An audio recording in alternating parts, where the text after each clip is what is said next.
अस्सलाम वालेकुम friends, welcome to mister Ustad channel. Previous lecture में हमने साइंस क्लास 5 का चैप्टर नंबर 5 कंप्लीट किया था।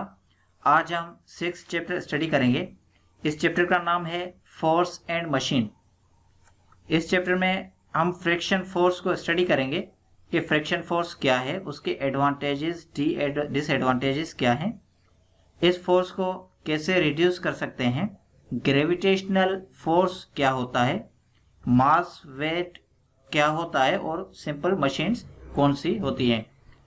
और लास्ट में हम चैप्टर के इंपॉर्टेंट एक्सरसाइजेस और कुछ एमसीक्यूज सॉल्व करेंगे ताकि आपको टेस्ट में या एग्जाम्स में आसानी हो। तो चलें स्टार्ट करते हैं। उससे पहले अगर आपने अभी तक चैनल को सब्सक्राइब नहीं किया तो पहले चैनल को सब्सक्राइब करें और साथ ही बेल आइकन को प्रेस करें ताकि फ्यूचर में आने वाले वीडियोस की आपको अपडेट मिल सके। शुरू करते हैं chapter number 6, force and machine. दोस्तों, फोर्स को हमने प्रीवियस क्लास में स्टडी किया था। अभी हम फ्रिक्शन को स्टडी करते हैं।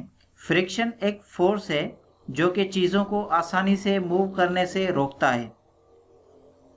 जब दो सरफेसेस एक दूसरे के ऊपर मूव करते हैं या स्लाइड होते हैं तब ये फ्रिक्शनल फोर्स क्रिएट होता है। ये फोर्स हमेशा अपोजिट डायरेक्शन में होता है और ये ऑब्जेक्ट्स की मूवमेंट को स्लो कर देता है। Advantages and disadvantages of friction. पहले हम एडवांटेजेस डिस्कस करते हैं। Number 1, we need friction between our shoes and the floor to work easily. Number 2, car brakes work due to the force of friction. Number 3, friction also prevents knots from coming undone.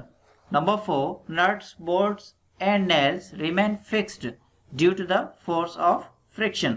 These are the advantages. दोस्तों, friction की वजह से हम shoes पहनकर जमीन पे easily चल सकते हैं। कार में जो ब्रेक्स होती हैं वो भी एक फ्रिक्शन फोर्स की वजह से वर्क करती हैं। फ्रिक्शन नॉट्स से भी प्रिवेंट करता है। नट्स, बोल्ट्स और नेल्स को हम जिस जगह फिक्स करते हैं वहीं रहते हैं, ये भी फ्रिक्शन फोर्स की वजह से है। अब आते हैं डिसएडवांटेजेस पे।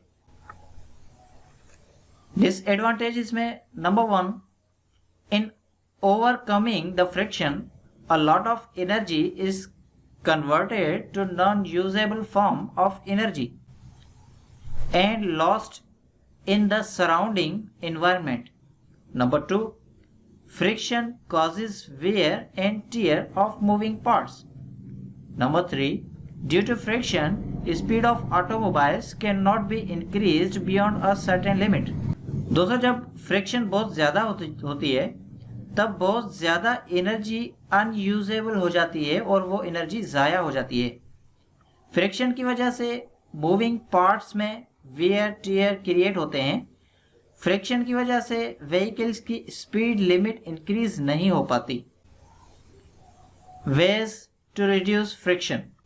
Number 1, by making surfaces smooth. Number 2, by decreasing the area of contact of the surfaces. Number 3, by using oils and lubricants between moving parts of machine. Number 4, by polishing the surfaces so that they can slide easily. Number 5, by using ball bearings because rolling objects provide less friction than the sliding ones. Surfaces को smooth बनाने से, surfaces का area कम रखने से, machines के moving parts के अंदर oil और ल्यूब्रिकेंट्स यूज करके, ऑब्जेक्ट्स के सरफेसेस को पॉलिश करके और रोलिंग ऑब्जेक्ट्स में बॉल बियरिंग यूज करके हम फ्रिक्शन को रिड्यूस कर सकते हैं। Air resistance. दोस्तों, जब आप बाइक राइडिंग करते हैं या बाइसिकल चलाते हैं या फिर आप रनिंग करते हैं, आपने फील किया होगा कि एयर आपको पीछे पुश करती रहती है। मूविंग ऑब्जेक्ट्स जो हैं, for example aircraft, car, bike वगैरह, ये मूवमेंट के दौरान एयर रेजिस्टेंस को फेस करते हैं। जितनी स्पीड से कोई ऑब्जेक्ट मूव करता है उतनी ही स्पीड से एयर उसमें रेजिस्टेंस पैदा करती है। ग्रेविटी, ऑब्जेक्ट्स में फोर्स ऑफ अट्रैक्शन को ग्रेविटी कहते हैं। ग्रेविटी इज अ पुल और force of attraction between two objects and is a property of all matter. जिस तरह से अर्थ अपनी ग्रेविटी फोर्स की वजह से ऑब्जेक्ट्स को होल्ड करती है, उसी तरह अर्थ और बाकी प्लैनेट्स भी ग्रेविटी की वजह से सन के अराउंड होते हैं। Mass and weight, mass is the quantity of matter in an object. Mass और वेट एक दूसरे से डिफरेंट हैं। वेट ग्रेविटी अट्रैक्शन को कहते हैं जो कि किसी ऑब्जेक्ट के मास पे एक्ट करता है। मास का मेयरिंग यूनिट किलोग्राम है, जबकि वेट का मेयरिंग यूनिट न्यूटन है। मास हर जगह सेम ही होता है, लेकिन वेट ग्रेविटी में डिफरेंस की वजह से चेंज होता रहता है। अगर आपका मास जमीन पे 120 किलोग्राम है तो वो मून पे भी वही सेम मास होगा, यानी 120 किलोग्राम। लेकिन वेट जमीन पे और मून पे चेंज हो जाएगा। ये चेंजिंग ग्रेविटी की वजह से होती है, जो कि अर्थ पे होती है लेकिन मून पे ग्रेविटी नहीं होती।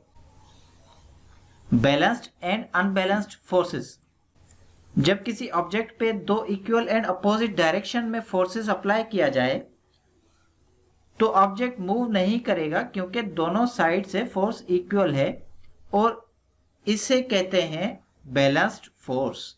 अनबैलेंस्ड फोर्स, दोस्तों जब किसी ऑब्जेक्ट पे अनइक्वल फोर्स अप्लाई हो तो उस ऑब्जेक्ट में मोशन क्रिएट होगा। फर्ज करें कि आप बाइक पे जा रहे हैं, जब फॉरवर्ड फोर्सेस ज्यादा होंगी आपकी बाइक स्पीड ज्यादा हो जाएगी। जब ये फोर्सेस अपोजिट डायरेक्शन में बैलेंस्ड होगी तो आपकी बाइक की स्पीड कांस्टेंट होगी। अब चैप्टर की एक्सरसाइजेस कंप्लीट करते हैं। इसमें 5 स्टेटमेंट दिए गए हैं। इन स्टेटमेंट में ब्लैंक्स फिल करने होंगे। चले ब्लैंक्स को फिल करते हैं। Statement number A, a stapler is dash kind of lever and the blank is second. Dash is a force you put into simple machine and the blank is effort. Effort is a force you put into simple machine. C, dash is the fixed point around which a lever moves and the answer is fulcrum is the fixed point around which a lever moves. Statement D, unbalanced forces cause dash in an object and the answer is movement. Unbalanced forces cause movement in an object. Statement E, dash is an example of a wedge and the blank is X. X is an example of wedge. अब हम important MCQ solve करते हैं। Question number 1, which of the following is the second kind of lever? Option A, a nail cutter. Option B, a fishing rod. Option C, pliers. Option D, claw hammer. And the right answer is option A, nail cutter. Question number 2, which of the following can be used to reduce friction between the moving parts of machines? Option A, sand. Option B, grease. Option C, gears. And option D, screws. The right answer is option B, grease. Question number 3, unit of mass is option A, Newton. Option B, kilogram. And option C, joules. Option D, centimeter. The right answer is option B, kilogram. इसी के साथ science class 5 का chapter number 6 complete हुआ। अगर आपको इस chapter में कोई कंफ्यूजन या अगर कोई सजेशन हो तो कमेंट लाजमी करें। नेक्स्ट लेक्चर में हम चैप्टर नंबर 7 स्टडी करेंगे। तब तक के लिए इजाज़त, अल्लाह हाफिज़।